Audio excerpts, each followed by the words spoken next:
डोंबिवलीतल्या प्रोबेस कंपनीमध्ये बॉयलरचा काल खूप मोठा स्फोट झाला आणि यामध्ये मृतांचा आकडा हा आता 9 वरती जाऊन पोहोचलेला आहे। या कंपनीचे जे मालक आहेत वाकडकर कुटुंबीय त्यांच्यावर खरतर दुःखाचा डोंगर कोसळलेला आहे। मृतांमध्ये कंपनीचे मालक विश्वास वाकडकर यांची 2 मुलं आणि सुनेचाही समावेश आहे। नंदन वाकडकर हे कंपनीच्या संचालक पदावरती कार्यरत होते तर सुमित वाकडकर मॅनेजर पदाची जबाबदारी पाहत होते। या दोघांच्याही मृतदेहांची ओळख पटलेली असून सुमित यांची पत्नी स्नेहल यांचा सुद्धा या स्फोटात मृत्यू झालाय।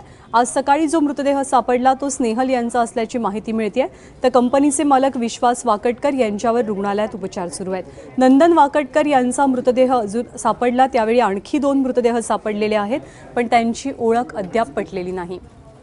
आणि खरतर या सगळ्या प्रकरणी कंपनीचे जे मालक आहेत म्हणजे वाकडकर कुटुंबीय त्यांच्यावरती सदोष मनुष्यवधाचा गुन्हा दाखल करण्यात आलाय, परंतु वाकडकर कुटुंबियानं या स्फोटामध्ये आपलं सर्वस्व गमावलंय। डोंबिवलीतल्या स्फोटाला जबाबदार कोण? प्रोबेस केमिकल कंपनीचे मालक की सरकार आणि प्रशासनाचं चुकीचं धोरण? प्रोबेस कंपनीत हलगर्जीपणा झाला का? या सर्व प्रश्नांची उत्तरं शोधण्याचं काम सुरू झालंय, पण या स्फोटात कंपनीच्या मालकाचं आयुष्य उद्ध्वस्त झालंय। मुंबईचे माजी सहाय्यक पोलीस आयुक्त विनायक वाकडकर यांचे पुत्र विश्वास वाकडकर, मुंबईतला सर्वात मोठा सिरियल किलर रामन राघवला बेड्या ठोकणारे अधिकारी अशी विनायक वाकडकरांची ओळख। पण वडील पोलीस असले तरी विश्वास यांनी नेहमी उद्योगालाच महत्त्व दिलं। त्यांनी 1984 साली प्रोबेस कंपनीची सुरुवात केली।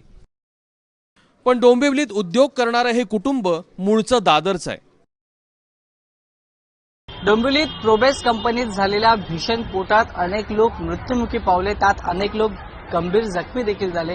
पण त्यापैकीच प्रोबेस कंपनीचं जे मुख्य ऑफिस आहे ते दादर परिसरात आपल्याला पाहायला मिळतं। मी सध्या त्याच ऑफिसच्या बाहेर आहे। प्रोबेस कंपनीच्या विक्रम ज्वेलर्स म्हणून आहे, हे त्यांच्याच कुटुंबातील एका व्यक्तीचं हे विक्रम ज्वेलर्स म्हणून आहे। त्याचबरोबर विक्रम भवन ही जी इमारत आहे त्या इमारतीत म्हणजेच विक्रम ज्वेलर्समध्येच त्यांचं एक छोटंसं ऑफिस होतं। इकडे शेजाऱ्यांशी बातचीत केल्यानंतर कळालं की विश्वास आहेत ते रोज सकाळी इकडे यायचे, आपलं काम करायचे आणि डोंबिवलीसाठी निघून जायचे। खरं तर कुटुंबाचा व्यवसाय ज्वेलरीचा, पण विश्वास वाकडकरांनी आपली वेगळी वाट पकडली आणि प्रोबेस कंपनीची सुरुवात केली। विश्वास वाकडकर यांच्या डोंबिवलीतल्या कंपनीत ब्लास्ट झाल्यानंतर आम्ही येऊन पोहोचलोय विश्वास वाकडकरांच्या मूळ घरात। आम्ही इकडे आलेलो आहोत।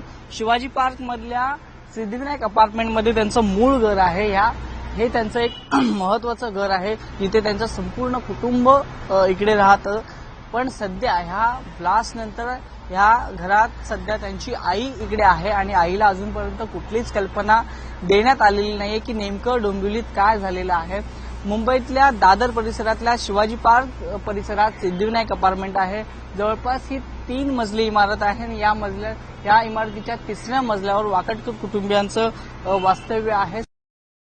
प्रोबेस कंपनीत प्रोपार्जिल क्लोराईड तयार केलं जायचं, शिवाय प्रोपार्जिल ब्रोमाइड सारखं केमिकलचंही उत्पादन होत असे। ही दोन्ही केमिकल्स बहुतांश निर्यात केली जायची। मुलगा नंदन कंपनीचा संचालक होता, दुसरा मुलगा सुमित ऑपरेशन मॅनेजर म्हणून कंपनीत काम पाहायचा। सुमितची पत्नी स्नेहल देखील कंपनीत महत्त्वाची जबाबदारी सांभाळत होती। जेव्हा कंपनीत स्फोट झाला तेव्हा स्वतः विश्वास, मुलगा नंदन, सुमित आणि त्याची पत्नी स्नेहल हे कंपनीतच होते। पण एका क्षणात हे कुटुंब उद्ध्वस्त झालं। मुंबईहून वैभव परबसह मृत्युंजय सिंग, एबीपी माझा, डोंबिवली।